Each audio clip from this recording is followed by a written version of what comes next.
यार, एक बात बताओ। क्या तुम्हें कभी ऐसा फील हुआ है कि लोग तुम्हें सिर्फ तुम्हारे पासपोर्ट या एक्सेंट के बेसिस पर जज करते हैं? मतलब, दुनिया के कुछ लोगों के दिमाग में इंडिया का मतलब है स्नेक चार्मर्स, स्पाइसी फूड और एक अजीब सी स्टीरियोटाइप स्मेल की बातें। और ये बात मुझे तब समझ आई जब मैं पहली बार यूके गया। एक बंदा कैजुअली बोलता है, do you guys even have ACs in India?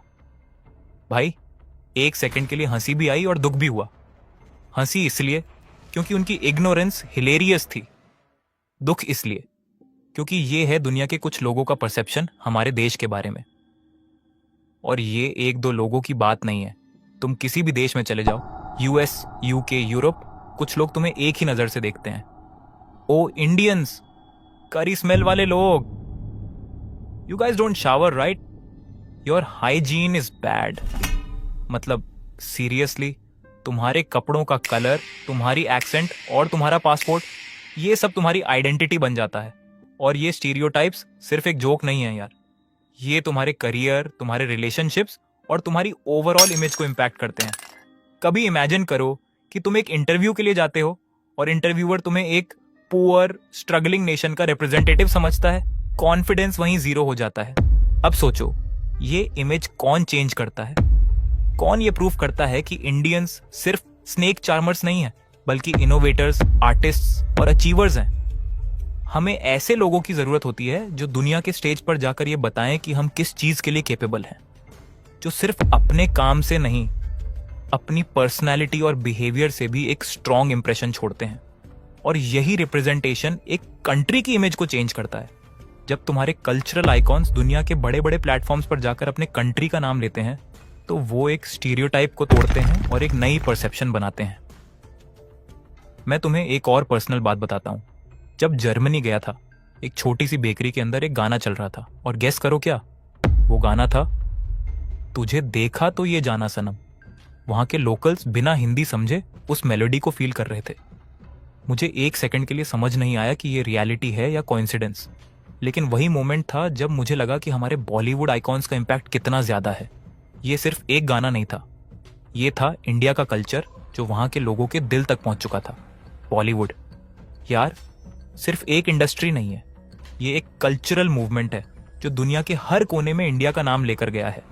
Priyanka Chopra Oscars पे जाती है, AR रहमान को ग्रैमीज मिलते हैं और दीपिका पादुकोणे कांस के रेड कारपेट पर छा जाती हैं। पर अब सोचो, इन सबके बीच एक ऐसा नाम है जो पहला था, जो पायनियर था, जिसने दुनिया के दरवाजे खोले और बॉलीवुड को ग्लोबल बनाया, जो जर्मनी, फ्रांस और ब्राजील जैसे देशों में अपना बेस बनाता गया। और एक बात और सोचो, दुनिया के सबसे बड़े एक्टर्स की लिस्ट देखो। हॉलीवुड के नाम, Tom Cruise, Johnny Depp, Robert Downey junior, सब के सब ग्लोबल सुपरस्टार्स। पर उन सबके बीच एक इंडियन एक्टर ऐसा है जो दुनिया का चौथा सबसे अमीर एक्टर है। एक बंदा जिसका नाम दुनिया के हर कोने में लिया जाता है, चाहे वो जर्मनी हो या दुबई, ब्राजील हो या इजिप्ट। और अब वक्त आया है उस नाम को रिवील करने का। वो बंदा, वो आइकॉन, जिसका नाम है शाहरुख खान।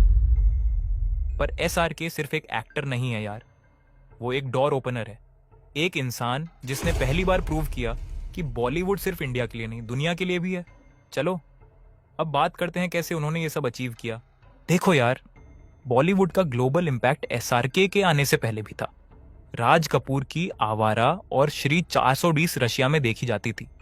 लोग उनके मेरा जूता है जापानी गाने पे डांस करते थे। फिर आते हैं अमिताभ बच्चन, जिनको फ्रांस और इजिप्ट में एक एंग्री यंग मैन के नाम से जाना जाता था। उनका पर्सोना एक लीजेंड की तरह बिल्ड हो रहा था। और कैसे भूल सकते हैं मिथुन चक्रवर्ती। रशिया में डिस्को डांसर का क्रेज ऐसा था कि लोग उसके गाने ट्रांसलेट करके अपने फेस्टिवल्स में यूज करते थे। ये सब इंडिया के कल्चर को लेकर जाने वाले लोग थे, पर उनका इम्पैक्ट रीजनल था, लिमिटेड था। फिर आया 90 के दशक का जमाना और सीन ही चेंज हो गया। बॉलीवुड के ओवरसीज मार्केट का एक नया एरा स्टार्ट हुआ और इस रेवोल्यूशन का फ्लैग बेरर बना शाहरुख खान। SRK ने बॉलीवुड को एक डोमेस्टिक इंडस्ट्री से एक ग्लोबल फिनोमेनन बनाया। जर्मनी के छोटे थिएटर्स में दिल वाले दुल्हनिया ले जाएंगे काफी महीने तक बिना सबटाइटल्स के चली। इजिप्ट के बाजारों में लोग उनका नाम एक प्राइड के साथ लेते हैं। मोरक्को के फिल्म फेस्टिवल्स में एसआरके के नाम की एनर्जी एक ग्लोबल सुपरस्टार की होती है। ये सिर्फ एक एक्टर का काम नहीं है यार, ये एक कल्चरल एम्बेसडर का काम है। और बात सिर्फ जर्मनी और इजिप्ट की नहीं है। एसआरके के गाने और मूवीज ब्राजील की शादियों के प्लेलिस्ट्स में होते हैं। फ्रांस के कांस फिल्म फेस्टिवल में जब एसआरके एंट्री करते हैं तो लोग उन्हें एक इंडियन आइकॉन के रूप में ट्रीट करते हैं। मतलब शाहरुख ने बॉलीवुड को ग्लोबल स्टेज पर इंट्रोड्यूस किया। ये सिर्फ एक स्टार नहीं, एक मूवमेंट था। उन्होंने दिखाया कि इंडिया के एक्टर्स सिर्फ डोमेस्टिक बॉक्स ऑफिस के लिए नहीं, दुनिया के एंटरटेनमेंट इंडस्ट्री के लिए भी रिलेवेंट है। लेकिन एसआरके का सक्सेस कैसे इतना डिफरेंट था? सिंपल, उनका चार्म और रिलेटेबिलिटी। दुनिया के हर कोने में एसआरके की एक यूनिवर्सल अपील है। उनका boy next door persona Germany से लेकर मोरक्को तक लोगों के दिल तक पहुंचा। उन्होंने दिखाया कि बॉलीवुड के गाने और इमोशंस यूनिवर्सल हैं, और ये बात सिर्फ एक्टिंग तक लिमिटेड नहीं थी। एसआरके ने दुनिया को दिखाया कि एक इंडियन ग्लोबल लेवल पर किस तरह से compete कर सकता है। ये रिप्रेजेंटेशन सिर्फ एक इंडियन स्टार का नहीं था, बल्कि एक नेशन का था। लेकिन बात सिर्फ एसआरके तक सीमित नहीं है। बॉलीवुड का एक पूरा इकोसिस्टम है जो इंडिया की इमेज को ग्लोबल लेवल पे लेकर गया है। अब बात करते हैं कि कैसे बॉलीवुड एक कल्चरल एम्बेसडर बन गया और एसआरके का इसमें क्या रोल था। कैसे उन्होंने बॉलीवुड के दरवाजे दुनिया भर में खोले। पर यार, बॉलीवुड सिर्फ एक इंसान का नाम नहीं है, ये एक इंडस्ट्री है जो हमारे कल्चर, ट्रेडिशन और वैल्यूज को दुनिया तक पहुंचाती है। पर साथ ही कुछ चैलेंजेस भी हैं जो इस जर्नी को थोड़ा कॉम्प्लिकेटेड बनाते हैं। देखो, बॉलीवुड का एक बड़ा रोल है इंडिया को ग्लोबली रिप्रेजेंट करने में। मतलब छैया छैया से लेकर कल हो ना हो तक बॉलीवुड के गाने और मूवीज दुनिया के हर कोने में बजते हैं। फ्रांस के शादी के डांस फ्लोर हो या ब्राजील के म्यूजिक फेस्टिवल्स, बॉलीवुड की प्रेजेंस हर जगह है। लेकिन एक बात तो सच है कि बॉलीवुड की कुछ मूवीज हमें प्राउड फील करवाती हैं, बट कुछ मूवीज ऑनेस्टली हमें एम्बैरेस भी कर देती है, और ये बात इग्नोर करना गलत होगा। जैसे आदि पुरुष, जिसमें हमारी रिलीजियस हिस्ट्री को जिस तरीके से प्रेजेंट किया गया उसने लोगों को हर्ट किया और एम्बैरेस भी किया। या फिर पुष्पा जैसी मूवीज जहां एक स्मगलर को हीरो बना दिया गया और लोग उन्हें आइडोलाइज करने लग गए। मतलब यार, क्या हम सच में ऐसे हीरो दिखाना चाहते हैं जो इल्लीगल काम करके देश का नाम खराब करते हैं? पर इसका मतलब ये नहीं है कि बॉलीवुड पूरा गलत है। ये एक प्लेटफॉर्म है जो हमें दुनिया के सामने रिप्रेजेंट करता है। सोचो, एक फॉरेन ऑडियंस के लिए इंडिया का कल्चर, वैल्यूज और रिलीजन समझने का पहला पॉइंट बॉलीवुड की मूवीज होती है। जैसे लगान ने दिखाया कि एक छोटी सी इंडियन गांव की स्टोरी कैसे एक यूनिवर्सल इमोशन बन सकती है। या फिर स्वदेश, जो एक एनआरआई की जर्नी के थ्रू दिखाता है कि अपनी रूट्स से जुड़ना कितना जरूरी है। बॉलीवुड एक टूल है यार, आप इस टूल का यूज कैसे करते हो वो मैटर करता है। अगर अच्छी स्टोरीज बनाएंगे जो इंडिया की असली कल्चर और वैल्यूज को दिखाएंगी तो लोग उससे कनेक्ट करेंगे। अब सवाल ये है कि ये काम करे कौन? मेरा मानना है कि ये रिस्पॉन्सिबिलिटी उन लोगों की है जो आज बॉलीवुड में इतना बड़ा नाम बन चुके हैं कि उन्हें पैसे का लालच या फेम खोने का डर नहीं है। वो लोग जो अपने काम के थ्रू इंडिया के रियल रूट्स और ट्रेडिशंस को दुनिया तक ले जा सकते हैं। और ऑनेस्टली एसआरके जैसे लोग इसमें एक परफेक्ट एग्जाम्पल हैं। मतलब उन्होंने दुनिया को दिखाया कि एक इंडियन सुपरस्टार सिर्फ गाने और डांस तक लिमिटेड नहीं है, बल्कि वो एक कल्चरल आइकॉन भी बन सकता है जो अपनी कल्चर और वैल्यूज को प्राउडली रिप्रेजेंट करता है। तो यार, बॉलीवुड एक ऐसा मीडियम है जो इंडिया की इमेज को बनाता भी है और कभी कभी बिगाड़ता भी है। लेकिन लोगों का प्यार और रिस्पेक्ट सिर्फ मूवीज की वजह से नहीं, उन लोगों की पर्सनालिटी की वजह से भी होता है जो दुनिया के सामने इंडिया का चेहरा बनते हैं। चलो, अब बात करते हैं कि दुनिया भर में एसआरके को इतना पसंद क्यों किया जाता है और कैसे उनका चार्म हर बाउंड्री को क्रॉस कर गया। अब एक इंसान के पास दुनिया भर की फेम है, $1 बिलियन का एम्पायर है, और फिर भी वो अपने घर आने वाले हर गेस्ट को पर्सनली गेट तक छोड़ने जाए। मतलब ये लेवल की ह्यूमिलिटी का एग्जाम्पल मिलता है क्या? एसआरके के बारे में दुनिया भर के लोग बोलते हैं कि उनका नेचर उनकी मूवीज जितना ही आइकॉनिक है। एक बार एक मोरोकन जर्नलिस्ट ने बताया था कि उन्होंने एसआरके के मन्नत पे इंटरव्यू लिया और इंटरव्यू के बाद एसआरके उनको उनकी गाड़ी तक पर्सनली छोड़ने आए। मतलब दुनिया भर के सुपरस्टार्स में ये लेवल का रिस्पेक्ट और सिंप्लिसिटी मिलती है क्या? और उनकी हॉस्पिटैलिटी की स्टोरीज तो फैंस के बीच लेजेंडरी हैं। एक जर्मन फैन क्लब के प्रेसिडेंट ने बताया था कि एसआरके ने उनके ग्रुप के लिए मन्नत के बाहर एक पूरा मीट एंड ग्रीट सेशन रखा था, जिसमें हर फैन को इंडिविजुअली मिलने का चांस मिला। ऐसा लगता है कि वो अपने फैंस के लिए सिर्फ एक सुपरस्टार नहीं, एक दोस्त हैं जो उनके साथ इमोशनली कनेक्टेड है। और ये सिर्फ फैंस की बात नहीं है। एक बार एक इंटरनेशनल जर्नलिस्ट ने लिखा था कि एसआरके की पार्टीज पे हर गेस्ट को एक पर्सनल ट्रीटमेंट मिलता है, चाहे वो एक अरबपति हो या एक ड्राइवर। ये चीज उनका एक अलग लेवल का रिस्पेक्ट और कैरिज्मा दिखाती है। एक बार कपिल शर्मा ने अपने शो पर एक किस्सा शेयर किया था कि कैसे उन्होंने शाहरुख खान की एक वीकेंड पार्टी को गेट क्रैश किया था, जहां पर वो इनवाइटेड भी नहीं थे। लेकिन फिर भी जब कपिल घर जाने लगे तो शाहरुख उन्हें बड़े प्यार से अलविदा कहते हैं। कपिल ने कहा, शाहरुख भाई सॉरी, मुझे नहीं पता था कि यहाँ पार्टी चल रही थी, मैं बिना बताए अंदर आ गया। और शाहरुख का जवाब होता है, अरे तू चुप करना, किसी को पता थोड़ी ना है।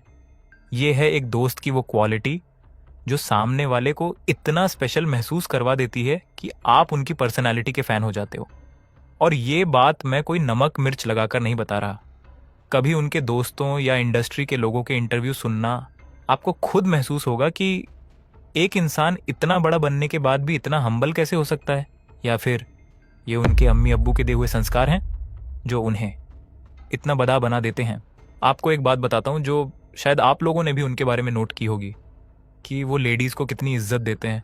कभी उनको अपने सीनियर्स से मिलते हुए देखना, किसी अवार्ड फंक्शन पे या किसी मूवी प्रीमियर पे, वो अपने सीनियर्स के पैरों में गिर जाते हैं, एक 10 साल के बच्चे की तरह।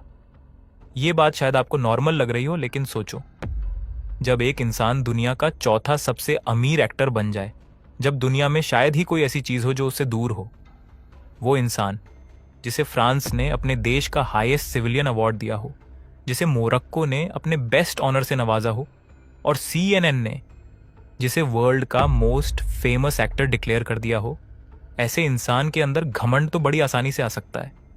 लेकिन अगर इतना सब कुछ अचीव करने के बाद भी वो अपने ट्रेडिशन, अपने रूट्स और कल्चर से जुड़ा हुआ है, तो ये उसकी पर्सनैलिटी को दिखाता है। और यही वजह है यार कि लोग उनके इतने हार्डकोर फैंस हैं। एक इंसान को क्या चीज़ लेजेंड बनाती है? यही बातें तो बनाती हैं यार। एक्टर तो शाहरुख से भी बहुत अच्छे आए होंगे दुनिया में, और आगे भी आएंगे। बॉक्स ऑफिस हर दूसरे दिन टूट जाता है। लेकिन एक बात जो मैं कॉन्फिडेंट दावे के साथ कह सकता हूँ, दुनिया को दूसरा SRK कभी नहीं मिलेगा। और उनकी पर्सनैलिटी का जादू सिर्फ फैंस तक लिमिटेड नहीं है। हॉलीवुड के एक्टर्स भी उनके चार्म के फैन हैं। फिर चाहे जेम्स कैमरन का SRK को एक जाइंट स्टार कहना हो, क्रिस्टन स्टीवर्ट का उन्हें एपिटोमी ऑफ रोमांस कहना हो, या रॉबर्ट पैटिंसन का DDLJ की दिल से तारीफ करना, ये सब ये दिखाता है कि SRK का इम्पैक्ट सिर्फ इंडिया तक लिमिटेड नहीं है। और SRK का जो ग्लोबल लव है वो उन कंट्रीज तक भी पहुंचा है जहां बॉलीवुड का कल्चर इतना वाइड स्प्रेड नहीं है। एक मोरक्कन फैन क्लब के बारे में सुना था कि उन्होंने SRK के बर्थडे पे उनकी मूवीज का एक पूरा फेस्टिवल ऑर्गेनाइज किया था, जिसमें लोग सबटाइटल्स के बिना उनकी मूवीज देख रहे थे। मतलब SRK की लैंग्वेज उनकी डायलॉग्स नहीं, उनकी इमोशंस है जो हर कल्चर को कनेक्ट करती है। इमोशन से याद आया, एक बार शाहरुख ने अपने इंटरव्यू में बताया था कि जब वो जर्मनी गए थे तो अपने फैंस को देखकर खुद हैरान रह गए। एक फैन ने उनसे कहा, we Germans have buttons for everything, button to go up, button to go down, button for shower, button to clean, button for heating, और हर वो चीज़ जो एक इंसान बना सकता है या कर सकता है। लेकिन हमारे पास एक ऐसा बटन नहीं है जो हमें रुला सके, और आप हमारे लिए वो बटन हो। सोचो यार, कितनी गहरी और इमोशनल बात है ये। पर एक और चीज है जो शाहरुख के इन्फ्लुएंस को और बड़ा बनाती है, उनकी power to break stereotypes about Indians.